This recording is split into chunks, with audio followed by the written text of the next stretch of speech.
महाराज कृष्णदेव राय के राजमहल में एक बगीचा था जिसमें विभिन्न प्रकार के फूल लगे हुए थे।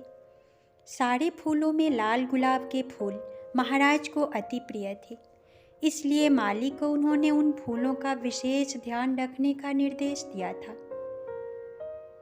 महाराज जब भी बगीचे में भ्रमण करने आते तो लाल गुलाब के फूलों को देख प्रसन्न हो जाते।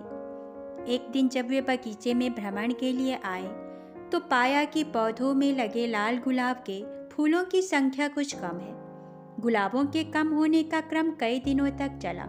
ऐसे में उन्हें संदेह हुआ कि अवश्य कोई लाल गुलाब के फूलों की चोरी कर रहा है। उन्होंने बगीचे में पहरेदार लगवा दिए और उन्हें आदेश दिया कि जो भी लाल गुलाब का फूल तोड़ते हुए दिखे उसे तत्काल बंदी बनाकर उनके समक्ष प्रस्तुत किया जाए। पहरेदार सतर्कता से बगीचे की निगरानी करने लगे। उनकी निगरानी रंग लाई और एक दिन चोर उनके हाथ लग गया। यह चोर और कोई नहीं बल्कि तेनालीराम का पुत्र था।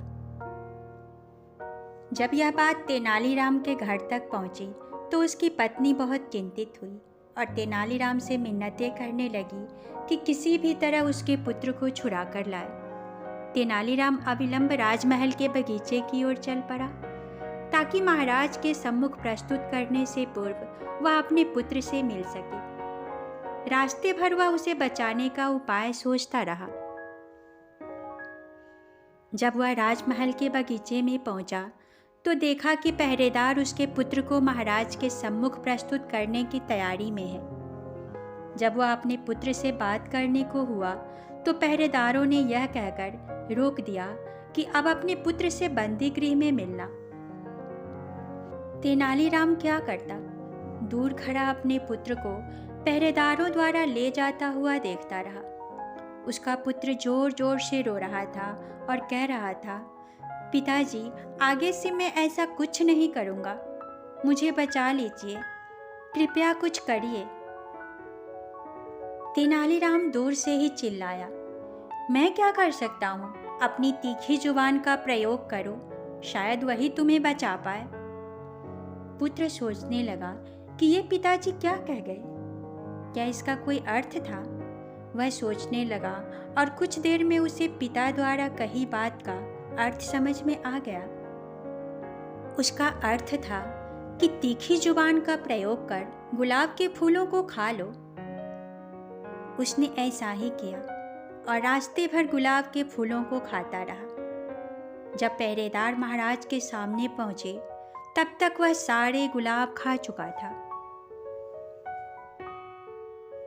पहरेदार महाराज से बोले, महाराज, ये बालक ही लाल गुलाब के फूलों का चोर है, हमने इसे रंगे हाथ पकड़ा है। लज्जा नहीं आती? इतनी छोटी उम्र में चोरी करते हो, बड़े होकर क्या करोगे? महाराज क्रुद्ध होकर बोले।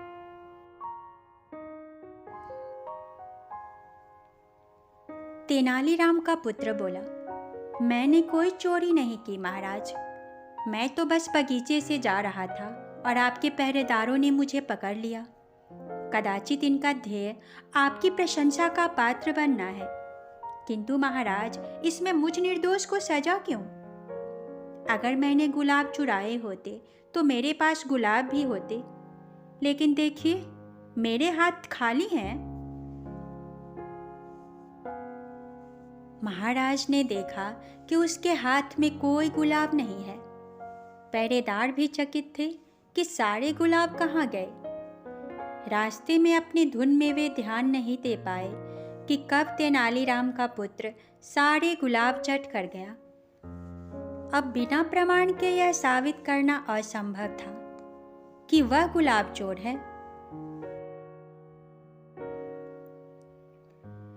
महाराज पहरेदारों को फटकारने लगे, एक निर्दोष बालक को तुम कैसे पकड़ लाए? इसे अपराधी सिद्ध करने का क्या प्रमाण है तुम्हारे पास? भविष्य में प्रमाण के साथ चोर को लेकर आना, इसे तत्काल छोड़ दो।